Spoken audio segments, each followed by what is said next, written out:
कि मुसलमानों को मारने के लिए तलवार की आवश्यकता नहीं होगी। आपको टेक्निक में उनसे बहुत आगे जाना होगा। वो बहुत अच्छे हथियार लिए हुए बैठे हैं।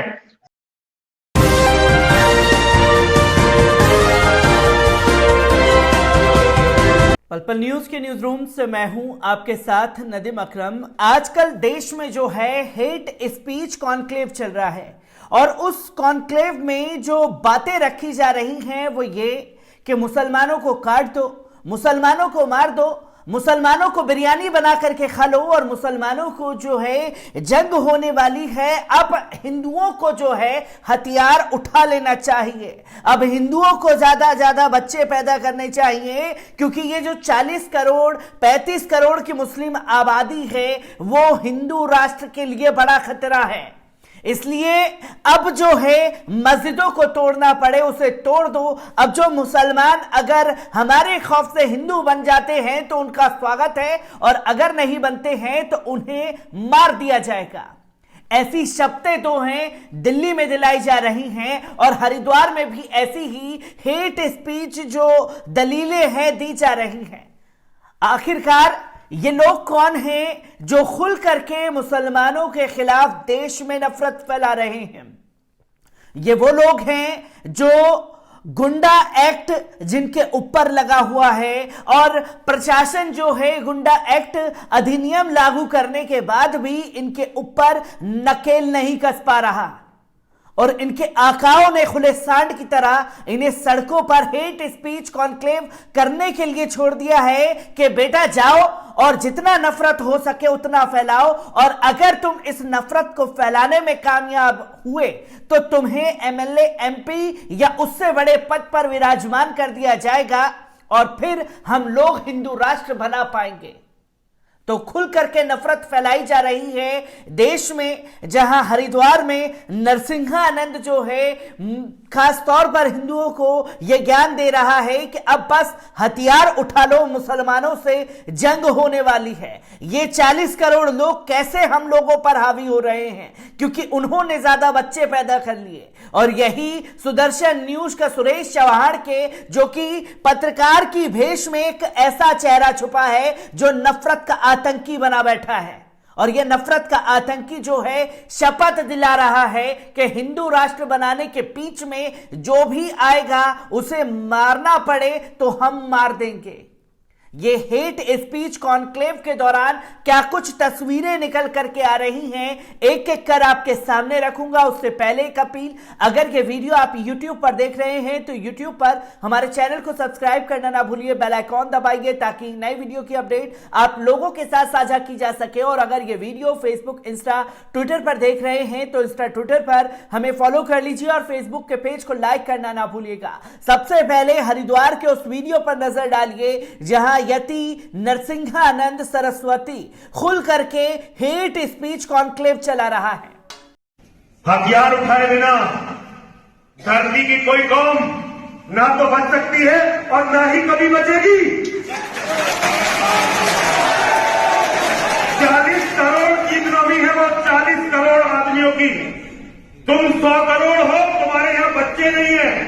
आर्थिक ताकत अब उनके पास चली गई। हिंदू संगठन अपडेट नहीं हुए।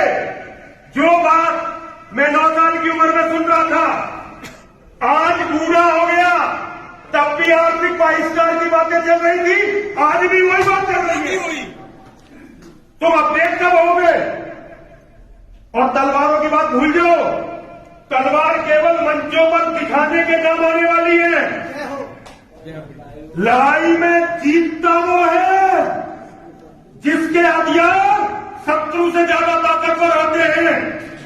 झूठी बातों का बच्चों फंस मत जाना।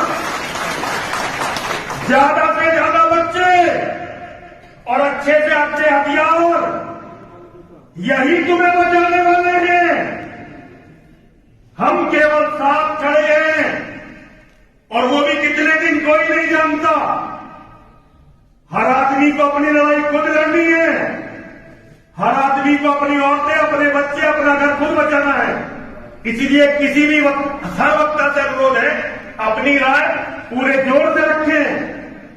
लेकिन एक भी व्यक्ति को इस मंच पर शस्त्र की आवश्यकता को कमजोर करने की जरूरत नहीं है। कोई भी वक्ता हो, मैं बहुत क्षमा चाहता हूं, मैंने मंच का अतिक्रमण किया, लेकिन अगर मेरे गुरुजी श्री बैकुंठलाल शर्मा प्रेम सिंह शेर जी ऑफर था आरएसएस का इन्हें शंकराचार्य बनाने का, क्योंकि ये भी प्रचारक थे।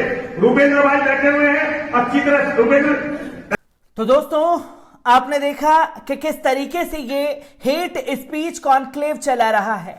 इस हेट स्पीच कॉन्क्लेव को लेकर के 3 दिनों तक आयोजन करता रहा नरसिम्हानंद। इसको लेकर के आपको बता दें कि विवादास्पद हिंदुत्व नेता यति नरसिम्हानंद द्वारा 17 से 19 दिसंबर तक उत्तराखंड के तीर्थ शहर हरिद्वार में 3 दिवसीय हेट स्पीच सम्मेलन का आयोजन किया गया था, जहां मुसलमानों को मारने और उनके धर्म स्थलों पर हमला करने के लिए कई कॉल किए गए थे।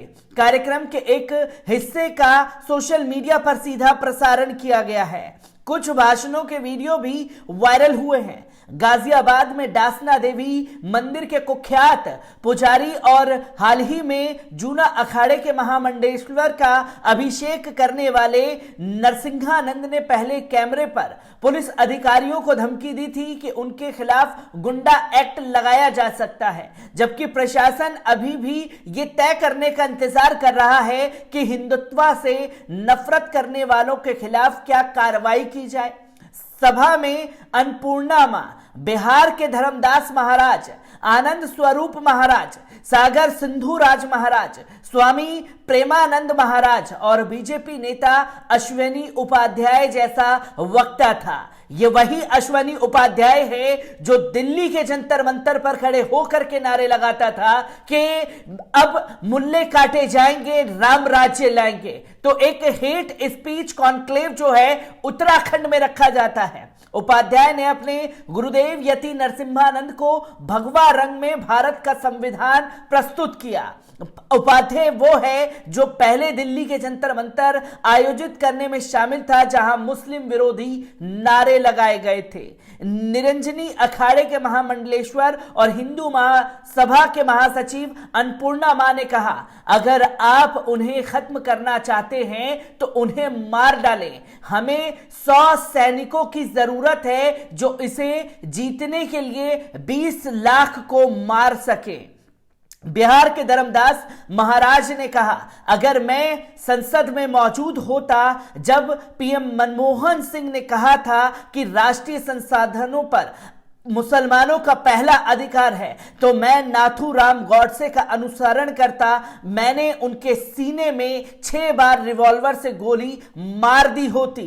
आनंद स्वरूप महाराज ने कहा, अगर सरकारें हमारी मांग नहीं सुनती हैं तो उनका मतलब मुसलमानों के खिलाफ हिंसा के माध्यम से एक हिंदू राष्ट्र की स्थापना है, तो हम 1857 के विद्रोह की तुलना में कहीं अधिक भयानक युद्ध छेड़ेंगे। ये देखने के लिए क्या संज्ञान लिया गया था, इसके बारे में जब पूछा गया तो हालांकि पुलिस ने अभी तक इस पर कोई जवाब नहीं दिया है। मुसलमानों के खिलाफ सशस्त्र हिंसा को भड़काने के लिए शस्त्रमेव जयते का नारा देते हुए नरसिम्हानंद ने कहा, आर्थिक बहिष्कार से काम नहीं चलेगा। हिंदू समूहों को खुद को अपडेट करने की जरूरत है। तलवारें मंच पर ही अच्छी लगती हैं, ये लड़ाई बेहतर हथियार वाले लोग ही जीतेंगे। इस बीच सागर सिंधुराज महाराज ने जोर देकर कहा, मैं बार बार दोहराता रहता हूं कि 5,000 रुपए मोबाइल खरीदने के बजाय 1 लाख रुपए का हथियार खरीदो। उसके पास कम से कम लाठी और तलवारें तो होनी ही चाहिए। अक्टूबर में वापस नाम न छपने की शर्त पर दी क्विंट से बात करते हुए गाजियाबाद के वरिष्ठ पुलिस अधिकारियों ने दावा किया कि विभाग वर्तमान में नरसिम्हानंद के खिलाफ गुंडा अधिनियम लागू करने के लिए कानूनी आधारों की जांच कर रहा था, लेकिन इस संबंध में कोई आधिकारिक कदम नहीं उठाया गया था। तो आप देख सकते हैं कि किस तरीके से यति नरसिम्हानंद खुल करके हेट स्पीच कॉन्क्लेव उत्तराखंड में चलाता है। हरिद्वार में इसका आयोजन रखा जाता है, जहां एक से बढ़कर के एक कुख्यात जो हैं वो पहुंचते हैं और मुसलमानों के खिलाफ जहर उगलने का काम किया जा रहा है। यहां पर अगर कोई मुसलमान इस तरीके का आयोजन करता तो पहली बात उसे परमिशन नहीं मिलती, क्योंकि हमने कई ऐसे प्रोग्रामों को रद्द होते हुए देखा है जिसमें किसी ने अगर कभी पास्ट में जाकर के कोई ऐसा भाषण दिया हो जिसकी वजह से पूरे परमिशन को रद्द कर दिया जाता है। पर लगातार ये लोग नफरत पे नफरत परोस रहे हैं, पर इन लोगों को प्रोग्राम करने की और हेट स्पीच कॉन्क्लेव चलाने की खुली छूट दे दी गई है। यह तस्वीर उत्तराखंड से यति नरसिंहानंद की सामने आई है, जहां पर खुल करके नफरत परोसी गई मुसलमानों के खिलाफ। मैं ऐसी ही खबरों से आपको रूबरू कराता रहूंगा। दीजिए इजाजत, शुक्रिया।